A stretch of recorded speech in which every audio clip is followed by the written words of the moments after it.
അക്ബർ അല്ലാഹൻ മനസേ ഉല്ലാസമായി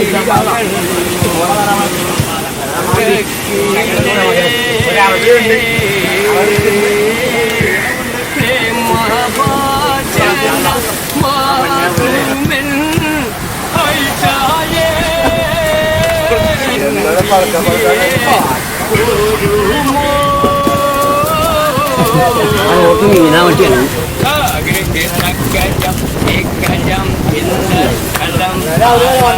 ചെറിയ നമ്മുടെ കാര്യം കേട്ടാ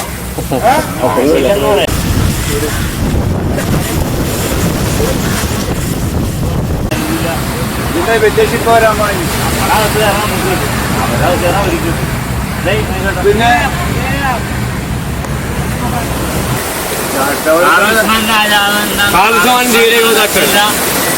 ചാണക്യൻ പിന്നെ റോളണ്ടിന്റെ ഫാദർ സുൽത്താന്റെ പുത്രി ഒരുപാട് നാട് 14 എക്സ്പീരിയൻസ് നടനാണ്. ഇന്ദിരാഗാന്ധി അവാർഡ് കിട്ടിയിട്ടുണ്ട് എനിക്ക്. കേരള അക്കാദമി കീർത്തിമുദ്ര കിട്ടിയിട്ടുണ്ട്. ഇതൊക്കെ കിട്ടിയിട്ടുണ്ട്. അതുകൊണ്ട് എന്താ പറയാ ഇവിടെ തിരുവനന്തപുരത്ത് പോയപ്പോഴാണ് അവിടെ രാജാക്കന്മാരുടെ ഫോട്ടോ പിന്നെ ഇല്ല. അപ്പൊ എന്നോട് പറഞ്ഞ് ഡൽഹിക്ക് പോകണം, വെള്ളക്കാരൊക്കെ വന്നിട്ട് സൈക്കിളിൻ്റെ അടുത്ത് ബുക്ക് ചെയ്യണം. ഞാൻ പറഞ്ഞേ എനിക്ക് 4 പിള്ളേരുണ്ട്. സെൻറ് തോമസ് കോളേജിലെ ലെക്ചർ ചുമ്മാർ ചുണ്ടൻ അങ്ങനെയാണ് ബുക്ക് ചെയ്തത്. അപ്പോൾ അങ്ങ് ഞാൻ പറയും എനിക്ക് ഒരാൾക്ക് അരി വീട്ടിലെടുത്തിട്ട് ഞാൻ വരാൻ സാറേ, അല്ലാണ്ട് ഞാൻ എൻ്റെ കുടുംബം പട്ടിണിയായിരുന്നു. നന്ദി. അങ്ങനെ തന്നെ തെന്നിത്തേന് ഒരു പാറം വെച്ച് ഇതിപ്പോൾ വാള് പിന്നെ പിടിയിൽ കാവ് ഒരു തന്നു. അവിടെ കിടന്നിട്ടാണ് സ്വന്തം അമ്മാവനെയും അപ്പനേക്ക് വിളിക്കുമ്പോഴാണ് ഈ ചട്ടം കയറുന്നത്. ഇവിടെ വന്ന് കാലേ വീണിട്ട് ഒരു കരച്ചിലുണ്ട്. എന്താ ഇങ്ങനെയാണ് അങ്ങനെ അറിയണവൻ. അതായത് വിലാംപ്രഭ ഒടുക്കിൽപ്പെട്ട് പോകും. അമ്മനും മകനെയും ഒരു 6 കടത്തലുണ്ട്. അപ്പൊ മകനെ കൊണ്ട് അക്കരയാക്കിട്ടും തിരിച്ചു വന്ന് ഭാര്യനെ കൊണ്ടുപോകാൻ വേണ്ടി വന്ന് അടുത്ത് വരുമ്പോ ഒഴുക്കിൽപ്പെട്ട് ഇയാൾ പോകും. അപ്പൊ അമ്മയും മകനും അവിടെ മകനെ അനങ്ങരുതെന്ന് പറയും. അങ്ങനെ വെള്ളം മാറിക്കൊടുത്തെന്നാണ്. അങ്ങനെ ഓടി വന്ന് അമ്മയും മകനും കൂടി കെട്ടിപ്പിടിച്ചിരുന്നു. അവന് ഒഴുക്കിൽ പെട്ട് ഇങ്ങനെ അടിഞ്ഞു കിടക്കുമ്പോ ഒരു കാപ്പിരി സ്ത്രീ വരും. ഒരു കാപ്പിരി സ്ത്രീയാണ്. അവളെ നോക്കി ഇപ്പം ഭയങ്കര രൂപലാവണ്യമുള്ളവരാണ്. അത് വിളിക്കാനാണ്. അവൾ ഇവനെ പൊക്കി അവളുടെ പടയാളം വിളിച്ച് പൊക്കിക്കൊണ്ട് ചുറ്റും ചെയ്ത് കഴിയുമ്പോഴേക്കും അവൻ രക്ഷപ്പെടും വിലംപ്രഭു. അപ്പോൾ അവൾക്ക് അവളെ കഴിയുന്നുണ്ട്. അങ്ങനെ അതിൽ നിന്ന് ജനിക്കുന്ന കുട്ടിയാണ് ബെർണാർഡൻ കാപ്പിരി. കാപ്പിരിക്ക് ജനിച്ച കാരണം ബെർണാർഡ് എന്നവൻ്റെ പേര് വിട്ട് കാപ്പിരിക്ക് സ്ത്രീക്ക് ജനിച്ച കാരണം ബെർണാർഡൻ കാപ്പിരി. അവനാണ് ഉൾഗോന മുറിവേറ്റത്. വേറെ ഒരാളെ കൊണ്ട് സാധിക്കില്ല. അനിയൻ ഇവൻ ജനിക്കുമ്പോൾ തന്നെ ഒരു മലയോരത്തൻ ഇയാള് ഇങ്ങനെ പുറത്ത് പോയേക്കൻ മന്ത്രി പോയ വല്ല പണിയും കിട്ടുമോ, വില ഭിക്ഷയൊക്കെ അയച്ചു നിന്ന് കൊടുത്തു വിളിക്കും. ഭാര്യ പ്രസവിച്ചിട്ട് ഇങ്ങനെ ഒരു മലഞ്ചെരിവിലായിരുന്നു. ഉരുണ്ടുരുണ്ടിങ്ങനെ ഒരു 5-8 അടി അകലെ കുട്ടി ഒന്ന് കിടക്കാൻ.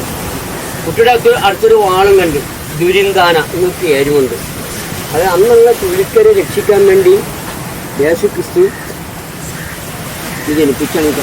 അപ്പോൾ ഇവന് അതാണ് ആ വാളാവും ആ വാളാണ് കുത്തി ഇറക്കുന്നത്. അതാണ് അതാണ് കറക്റ്റ് വാക്ക്. പിന്നെ ആൾക്കാരോ ഞാൻ ഇംഗ്ലീഷ് പടം കണ്ടിരുന്നത് ഭയങ്കരനാണ്.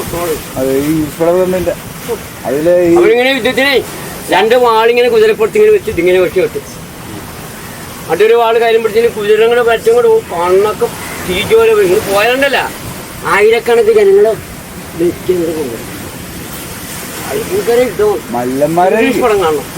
അങ്ങനത്തെ ആൾക്കാരാണ്. അല്ലാതെ ദൈവത്താൽ ജനിക്കപ്പെട്ട ഒരു കുട്ടിയാണ് തുലിക്കരെ രക്ഷിക്കാൻ.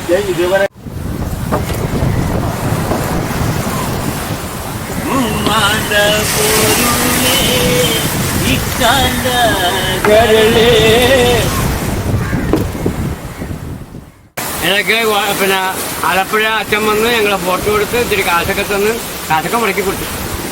ആവശ്യക്കാരാണ് പെൻഷൻ കിട്ടും, അതാണ് ഇതാണ് മറ്റേ. പിന്നെ നിങ്ങളുടെ ഇനി എന്ത് പാടാനാണ് പാടിയേ? ഞാൻ 55 വയസ്സിൽ കോലൊടിച്ചു മതിയായി.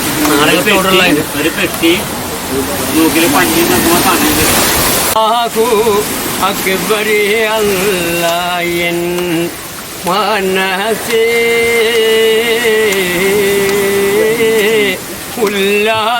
ഉല്ലാസമായി കണ്ണു തുറക്കിലേ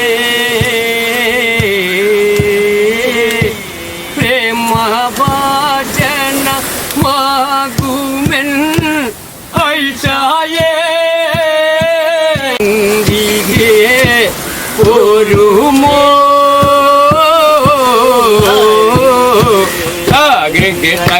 കം ഏകജം ഇന്ദലം ധാരാ സിമർഗതിയനത്തു